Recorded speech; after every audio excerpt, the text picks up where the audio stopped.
YouTube channel. My name is Isabel Varela, and I'm so excited for you to be here today because I'm going to be premiering my award-winning documentary called Fashion Addict.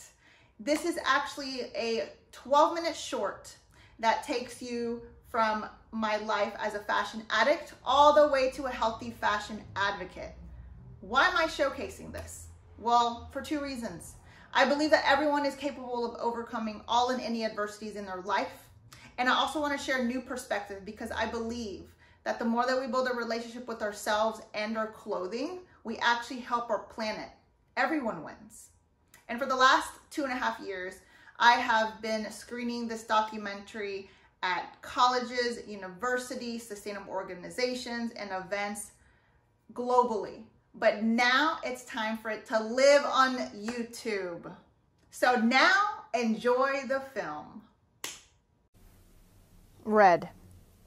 Red is a period in my life where a majority of my thoughts, behaviors, and intentions were 90% negative and 10% positive. Instead of facing my issues, I would continuously run away because I was too scared of what the truth may hold. I had several escape mechanisms with the main focus of the exterior. During this time, which is in my late teen to my early 20s, I found myself spending most of my time worrying about how I looked. I was very insecure and most of the time felt really ugly outside and inside.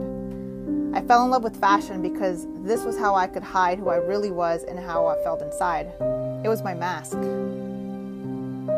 Not only would I spend hours choosing the most extreme outfits to wear, I would also spend hours making my face, my hair look perfect, even though I knew in my heart perfection didn't exist.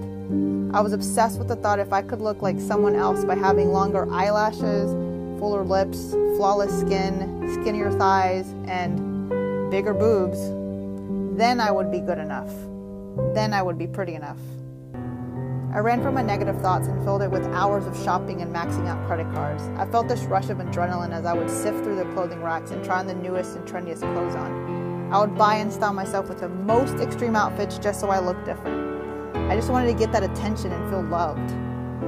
I would feel also this major surge of serotonin as I would leave the stores with bags filled with new garments.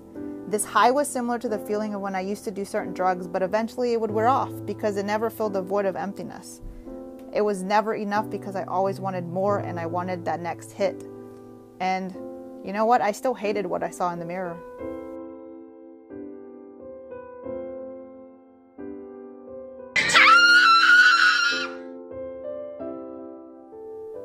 Orange. Orange is a period from my early 20s to my mid 20s. Here, I would say my negative thoughts, behaviors, and intentions were from 85% negative and 15% positive.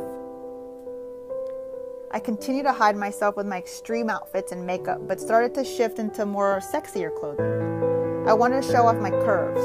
Not only did I want attention from females, for them to envy my style, but I craved male attention. I continued to max out my credit card, choosing to sacrifice my hunger for that new pair of shoes. I guess 300 pairs of shoes still wasn't enough. I continued to obsess over how I looked and continued wishing I looked like anyone else but myself. My obsession turned into more debt and also rationalized spending $10,000 to get breast implants because now I would feel better and look better in my clothes. I lied to myself and said, well, since I'm in the fashion industry, I need to look better, look perfect, and plus, I'm a Latina, and I should be more proportionate for men to look at me. Even after spending money on the exterior to make me feel better, I still felt empty.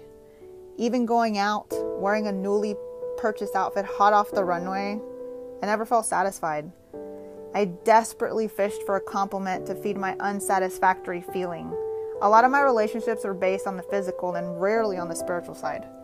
It almost felt like a transaction rather than a genuine reciprocation. I always questioned, why was I attracting this kind of male that never wanted to commit? But the real question was, why am I always searching happiness through another person? Can I find real happiness within myself? For a while, I felt this pseudo-happiness because I was getting the male attention I craved and had females envy my outfits. My eyes would light up every time I would be seen with that new boyfriend of the moment. I loved being showered with gifts, jewelry, clothing, and those fancy meals, but I knew in my heart it wasn't forever and knew the relationship would end after the honeymoon phase would disappear. I felt good and somewhat happy, but deep down inside I knew it was not real. I got the pseudo-validation I always searched for, but as my debt continued to rise, my self-hate continued to rise as well. But it was never enough because I still felt alone and I still hated what I saw in the mirror. Yellow. Yellow is a time in my life which reflects mid to my late 20s. I would put the percentage from 20% positive thoughts, behaviors, and intentions to 80% negative. This was a period of constant wavering and trying to figure out who am I and what am I going to do with my life. I continued my fashion addiction and at this point was reaching close to $100,000 in debt. The scary thing is that I always avoided looking at my debt and my finances. I continued to lie and rationalize with myself to purchase new outfits. I always avoided looking at the real issue and tricked myself by saying, "Oh, it's only $45 and I'll definitely pay it off next month."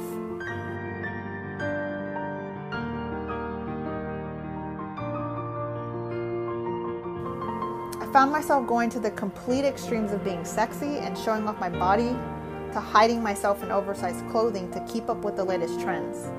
I would also go to extremes in wearing makeup to barely wearing makeup. And even hairstyles. I would go from a short faux hawk to an asymmetrical mullet all the way back to long hair. I found myself to be very indecisive in every aspect of my life. I started spending more money on going out, eating at fancy restaurants, and drinking to hide from my self-inflicted hatred and continued my cravings for male attention. But found myself even more alone, sad, and depressed.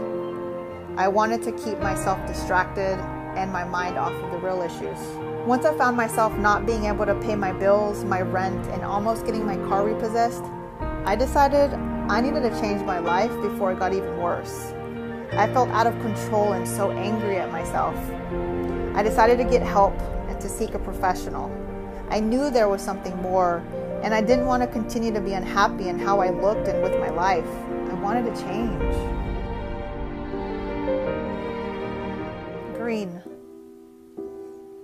Green was a turning point in my life in my late 20s.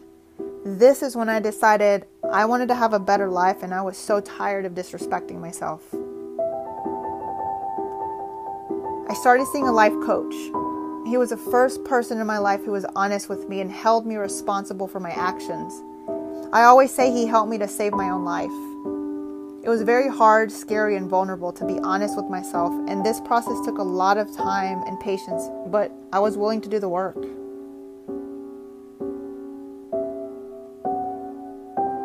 I slowed down my spending addiction because now I have to find ways to start paying off my debt.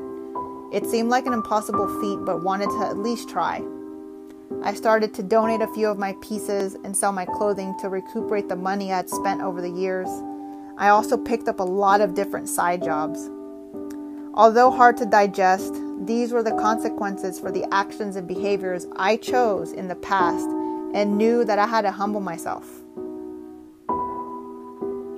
My extreme style slowly disappeared and I started to explore clothing that I enjoyed wearing. I had my own fashion brand during this time. It would include pieces that I created. I also tried to incorporate healthier things like going to the farmer's market, but my intention was still to get male attention and for females to envy my outfit. Being stylish was not the issue. It was the intention behind why I would wear what I wore. It had more of a negative intention rather than a positive intention. But the good news is that my craving for negative intention slowly started to lessen.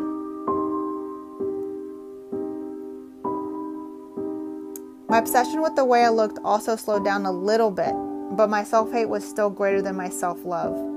I continued working my process and being honest with myself. I still had those days where I continued to wish I looked like someone else, but at the same time, there are small windows of appreciating myself in the mirror.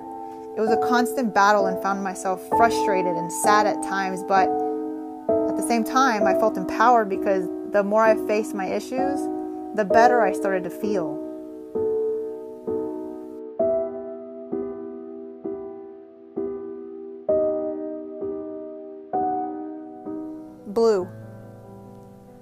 represents my early 30s and where I am in my life currently. These years have definitely been difficult, but very worth it. It has been the time where I have had to be more honest with myself, get out of denial, my own mental slavery, and to also forgive myself. My fashion addiction was one of the many hard issues I had to face because my relationship with clothing correlated to my relationship with myself. Although very hard at first, I decided to make a commitment to myself to stop shopping completely for 1 year, and am now proud to say that after 7 years, I am debt-free. I'm also happy to say that for the first time in my life, I have a surplus of money and working on building a better savings for my future. I finally found myself obsessing less about my clothing and wanted to be more comfortable and feel more like me. Don't get me wrong, I still enjoy dressing up, but it started to be less for male attention and more because I wanted to. The outfits that I chose to wear were more comfortable and included several eco-friendly designs from my newly rebranded clothing line. I found myself changing all of my products to more natural and less toxic to the skin and the environment. I started to incorporate more of the healthier activities that I enjoyed doing, from drawing, being in nature, meditating, sewing, and creating art. I found that the time I used to waste on things that did not bring value to myself and spend money that I didn't have were slowly being replaced with positive activities. I finally started to appreciate myself and actually liked what I saw in the mirror. Of course, not 100%, but instead of pointing out what was wrong with myself, I would practice giving myself compliments and showing myself more self-love. I started to enjoy being with myself. Instead of being my worst enemy, I started to see myself as my new best friend.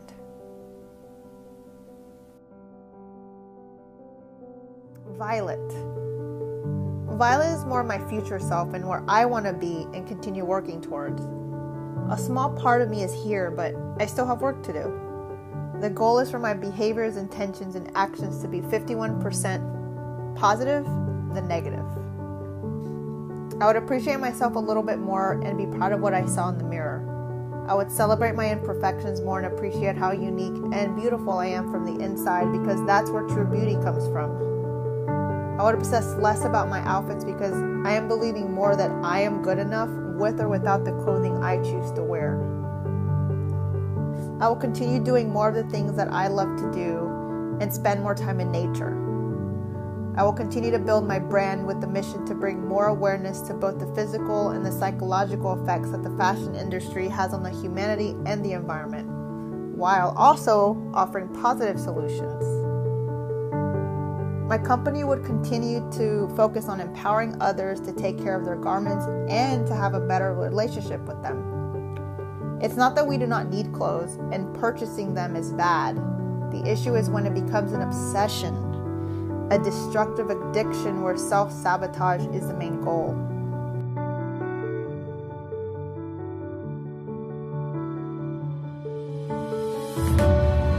I would give more presentations and educational workshops to empower others that it is okay to buy clothing, but in a more healthy way, through secondhand stores, shopping with a friend, and even upcycling a piece from your wardrobe. It is about building a better relationship with clothing, which ties into a better relationship with yourself.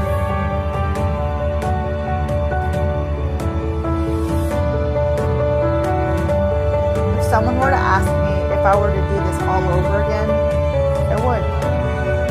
Even with all the pain, guilt, regret, and sadness, it was worth it. If I can empower at least one person to know that they are good enough and lovable with or without the clothing they wear, then it was worth it. Because if I can, then you can too.